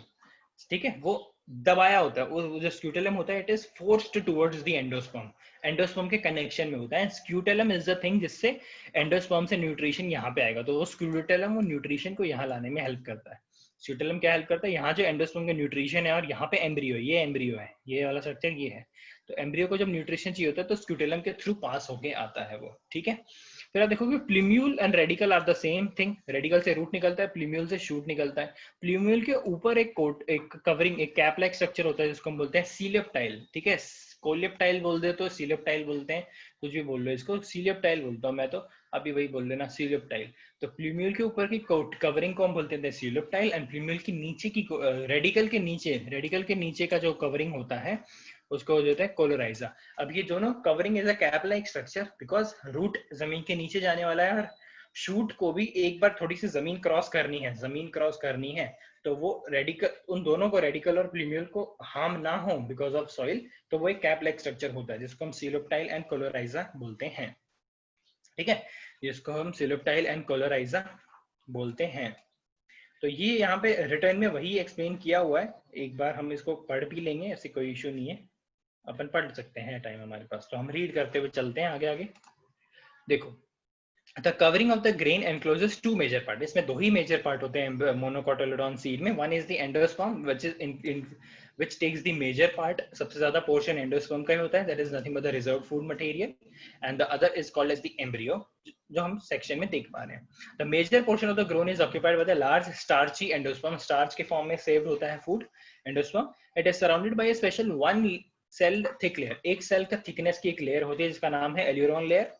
एल्यूरोन क्या करती है, देखो हमने जैसे डिस्कस किया अभी, the cell of aleurone layer are filled with proteinaceous, protein rich होती है एल्यूरोन ग्रेन्स. प्रोटीन रिच एक लेयर होती है जिसका नाम है एल्यूरोन लेयर, ठीक है, which play an important role in the time of germination. germination के टाइम पे important रोल प्ले करती है बिकॉज ये कुछ एंजाइम सिक्रेट करती है. it secretes some important enzymes जो जर्मिनेशन के टाइम पे इंपॉर्टेंट होती है.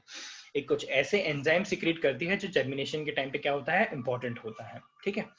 अब देखो embryo consist of an upper shield, ठीक है, एम्ब्रियो के ऊपर एक अपर शील्ड है जो एंडोस्पर्म और एम्ब्रियो के बीच में आ रही है, scutellum, which is actually a reduced cotyledon. देख रहे हो, तो स्क्यूटेलम है which is nothing but a reduced cotyledon. एक cotyledon ही मोनोकॉट, बिकॉज उसमें एक ही cotyledon हो ना, तो ये reduced cotyledon ही है.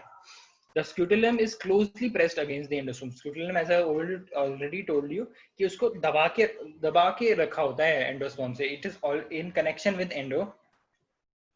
एंडोस्पर्म के कनेक्शन में होता है. And helps in, देखो एंडोस का काम क्या है, स्क्यूटेलम का helps in translocation of nutrients from endosperm to the growing embryo. जो एंडोस्पर्म होता है वहां से न्यूट्रिशन लेके एम्ब्रियो को देने का काम कौन करता है, स्क्यूटेलम करता है. कौन करता है, स्क्यूटेलम करता है.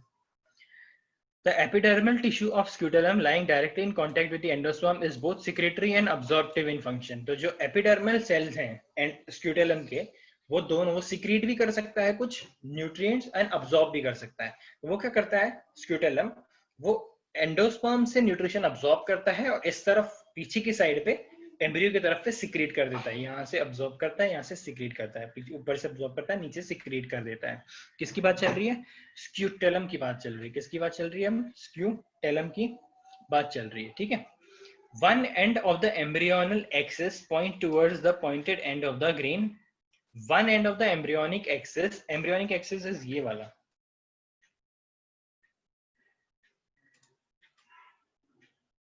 ये एम्ब्रियोनिक एक्सिस है, ठीक है, ये वाला एम्ब्रियो ऐसा टेढ़ा लगा होता है उसमें, ठीक है. ये बोल रहा है one end of the embryonic axis point toward the pointed end of the grain. Pointed end of the grain यानी नीचे की तरफ जो होगा which is radicle is covered by a coleorhiza, as we have already told you. Radicle पे coleorhiza होता है. बाकी दूसरा वाला अगर हम देखेंगे, the other end of the embryonal axis which face towards the broader end, जो एंडोस्पर्म की तरफ पॉइंट करता है, वो होता है प्लूम्यूल. प्लूम्यूल की कवरिंग को हम बोल देते हैं सीलोप्टाइल. The coleoptile is capable of growth and covers the growth shoot tip till it passes through the soil during germination. Soil pass करने के थ्रू में वो as a cap काम करता है. तो this was मोनोकॉट का रूट, ठीक है. अब एक चीज यहाँ पे ध्यान से लेंगे हम, जो हमें अभी पढ़ने वाले हैं हम फैमिलीज, ठीक है. छोटा सा टॉपिक है, इसमें कुछ हमें करना नहीं है. तो फैमिलीज हम देखो, यूजुअली जब हम फैमिलीज पढ़ते हैं ना, तो हम लाइव स्पेसिमेन रखते हैं, मतलब हम सामने ऑब्जर्व करते हैं वो पर्टिकुलर प्लांट और फिर ही हम उसको पढ़ते हैं. बट इस केस में पॉसिबल नहीं है, आपके स्कूल में वो कराया जाएगा. तो जो डिटेल्स हैं वो तो हमने ऑलरेडी पढ़ ली. जो चैप्टर में हमने जितने टर्म्स पढ़े वो सारे यूज होने वाले हैं. तो जब फैमिली क्या होगा, आप एक बार एनसीईआरटी खोलना, 3 फैमिलीज हैं आप लोगों को, आप वो फैमिली से रीड करना बस, because there is no such thing कि आप फैमिली वैसे पढ़ ही नहीं सकते हो. आपको कोई भी टीचर एक्सप्लेन नहीं कर सकता फैमिलीज. वो आप लाइव देखते हो, फैमिलीज देख के आप फैमिली का डिस्क्रिप्शन खुद से देख के लिखते हो वो. बट आपके केस में आपको वो 3 फैमिलीज वो याद ही करनी होगी. हमारे केस में हम जिस लेवल पे अभी पढ़ रहे हैं, वी हैड 20 to 30 फैमिलीज, हमें वो याद ही करनी होती है. बट हमारे केस में हमें वो लाइव स्पेसिमेन पकड़ाते हैं, हाथ में दे देते हैं, भाई ये लो ये प्लांट, इसको देख के इसके बारे में लिखो. बट आपके केस में कैसे दिखाएं आपको, हम रियल नहीं दिखा सकते ना वो पर्टिकुलर प्लांट, तो इसलिए थोड़ा टफ होगा. तो what I have done is, हमने डिस्क्रिप्शन जितना था हमने सब पढ़ चुका है, हमने सब पढ़ लिया. तो आपको क्या करना है, सिर्फ जाना है और वो तीनों फैमिलीज एक बार रीड करनी है. उसमें अगर कुछ नहीं समझ में आता है तो आपको मुझे मैसेज करना है, ठीक है. हम तीनों फैमिलीज एक साथ डिस्क्रिप्शन नहीं लेंगे उनका, बिकॉज कोई सेंस नहीं बनाता, किसी को समझ में नहीं आएगा.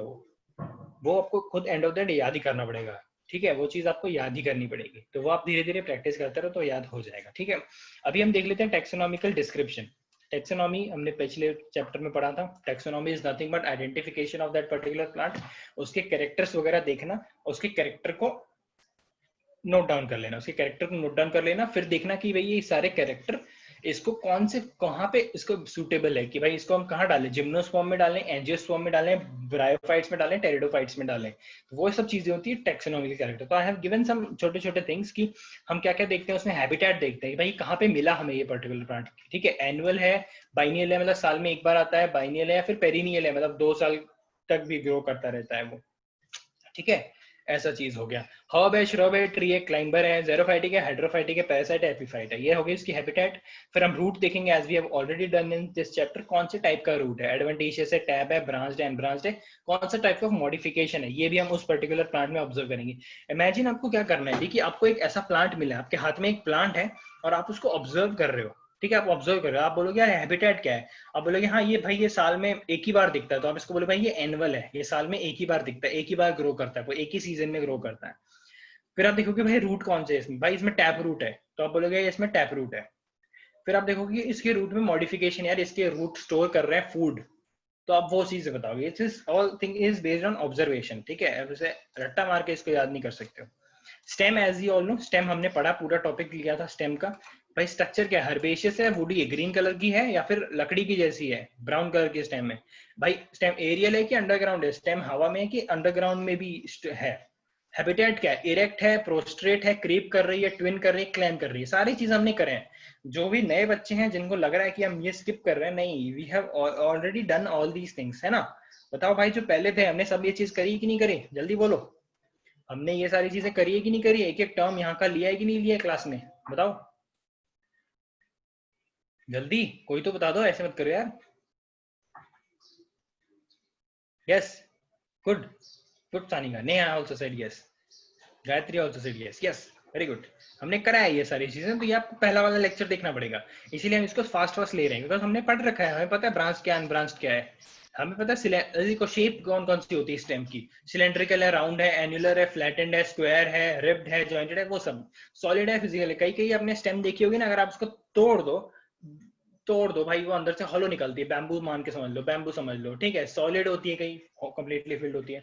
सरफेस कैसा है भाई, सरफेस ग्लैबरस कैसा है, हेरी है, स्पाइनी है, प्रिकी है या फिर सॉफ्ट है, सरफेस कैसा है स्टेम का, ठीक है। तो स्टेम के हम डिफरेंट डिफरेंट कैरेक्टर्स हम वहां पे ऑब्जर्व करेंगे। फिर हम देखेंगे भाई क्या क्या मॉडिफिकेशन है उस पर्टिकुलर स्टेम में, स्टेम का क्या मॉडिफिकेशन है, is it a rhizome, bulb, tuber, corm, phylloclade, runner, stolon, offset, sucker, सारी चीजें हमने करी हुई है। तो कौन सा है, अब क्या ऑब्जर्व कर रहे हो, आप वो चीज लिखोगे। फिर आप देखोगे भाई, अच्छा चलो अभी हम लीफ पढ़ेंगे, तो अब वो आप लीफ देखोगे उसकी कि भाई कौन सी लीफ है इसके अंदर, सिंपल लीफ है कि कंपाउंड है। फिर आप देखोगे फाइलोटॉक्सिस में भाई अल्टरनेट लीव्स अरेंज है कि अपोजिट है। फिर आप देखोगे भाई इसमें पेटियोल है या सेसाइल है, सब सेसाइल, ये सारे कैरेक्टर्स आप ऑब्जर्व करोगे। फिर आप इन्फ्लोरोसेंस भी ऑब्जर्व करोगे उसमें, भाई रेसिमोज है कि साइमोज है, उसका फ्लावर आप चेक करके बताओगे। फिर आप उसके फ्लावर में देखोगे सेपल कितने, पेटल कितने, स्टेमन कितना है, कार्पल कितना है, उनका अरेंजमेंट कैसा है, आप वो चीज भी देखोगे, ठीक है। अब आ जाता है अपना छोटा सा topic, last topic, nothing, floral formula होता है। ये आपको मैंने चार्ट दिया हुआ, आप चार्ट को चार्ट रख देना इसको, ठीक है, चार्ट का चार्ट रख देना। अगर ब्रैक्ट होता है, ब्रैक्ट हमने देखा था, बर्ड के नीचे, फ्लावर के नीचे एक छोटा सा लीफ लाइक स्ट्रक्चर होता है, मिनिएचर छोटा सा leaf which is known as bract, ठीक है। अगर ब्रैक्ट है तो ब्रैक्टिएट, अगर ब्रैक्ट नहीं है तो ई ब्रैक्टिएट। तो फॉर्मूला कैसा लगता है उसका, अगर ब्रैक्ट है तो बी आर लिखेंगे, नहीं है तो ई बी आर लिखेंगे। कैलेक्स को के से डिनोट करते हैं। पॉलीसेपेलस, पॉलीसेपेलस मतलब पॉली यानी फ्री, अगर कैलेक्स फ्री है तो के नीचे एन, एन इज नंबर, कितने हैं कैलेक्स, के लिख के उसके नीचे अगर वन लिखा है तो एक ही कैलेक्स है और वो फ्री है। बट के लिख के वन लिखा है, वन के टू लिखा है, के लिख के टू लिखा है नीचे, क्योंकि वन तो फ्यूज नहीं हो सकता। अगर टू लिखा है और टू के बाहर ब्रैकेट बनाया हुआ है, दैट इज दो कैलेक्स है, वो दोनों कैलेक्स फ्यूज्ड है, दो सेपल्स है वो दोनों कैलेक्स फ्यूज्ड है, गैमोसेपेलस कंडीशन। कैरोला, कोरोला यानी पेटल्स को सी से डिनोट करते हैं, सेम चीज। अगर फ्री है तो सी एन नंबर लिखेंगे, कितना n is number, number of sepals. Free है तो फ्री, अगर जॉइंटेड है तो ब्रैकेट लगा देंगे उसके साइड में। पेरियांथ को पी से डिनोट करते हैं, एंड्रोशियम को ए से डिनोट करते हैं, गाइनोशियम को जी से डिनोट करते हैं। अब एक चीज यहाँ पे ध्यान रखना, थोड़ा कंफ्यूजिंग होता है, गाइनोशियम अगर ओवरी जो है, अगर ओवरी सुपीरियर है तो सुपीरियर मतलब something which is at a higher stage ना, सुपीरियर ऐसा बोलते हैं कि भाई ये सुपीरियर बंदा है ना, ही इज योर सुपीरियर, तो ये आपसे बड़ा है।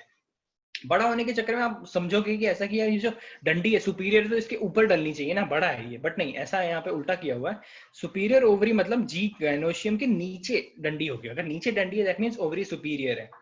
ठीक है, अगर डंडी ऊपर है, जैसे नीचे के केस में अगर डंडी ऊपर है तो वो इंफीरियर ओवरी है। समझ रहे हो, समझ रहे हो, समझ रहे हो, समझ रहे हो I guess. Male flower, male का साइन आपको पता है, फीमेल फ्लावर फीमेल का पता है, बाइसेक्सुअल फ्लावर है, दोनों मेल फीमेल दोनों फ्लावर में है, तो भाई ये वाला यूज होगा। दिस इज सिमेट्री, एक्टिनोमॉर्फिक है कि जाइगोमॉर्फिक है, वो चीज आप देखोगे। एक्टिनोमॉर्फिक है कि भाई जाइगोमॉर्फिक है।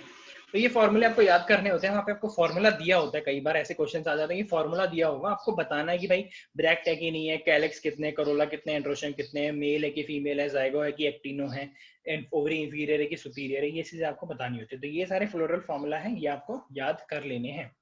फ्लोरल डायग्राम जस्ट 1 मिनट लूंगा आपका, फ्लोरल डायग्राम देख लो। फ्लोरल डायग्राम इतना इंपॉर्टेंट नहीं है आप लोगों के लिए, बट हाँ पूछ लेते हैं। देखो फ्लोरल डायग्राम कैसा होता है, ऐसे ही बनाना होता है आपको। सबसे आउटर वाली जो लीफ, देखो सबसे नीचे, नीचे हम कुछ भी बनाते हैं ना, जैसे ये वाला चीज बनाया हुआ है, नीचे अगर हम कुछ भी बनाते हैं इट इज रिप्रेजेंटिंग ब्रैक्ट। अगर ये नहीं बनाया दैट मीन्स ब्रैक्ट नहीं है, अगर बना दिया मतलब ब्रैक्ट है।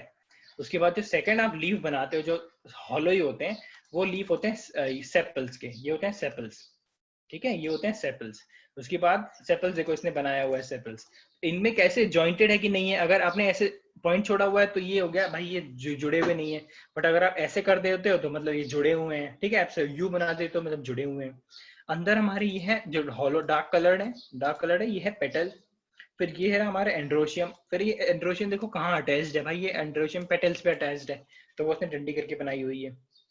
फिर ये है सेंटर में हमारा क्या है भाई, ये रहा ओवरी। ओवरी के अंदर हमें दिखेंगे गाइनोशियम, ठीक है, गाइनोशियम। ओवरी के अंदर ओव्यूल्स वगैरह दिखेंगे।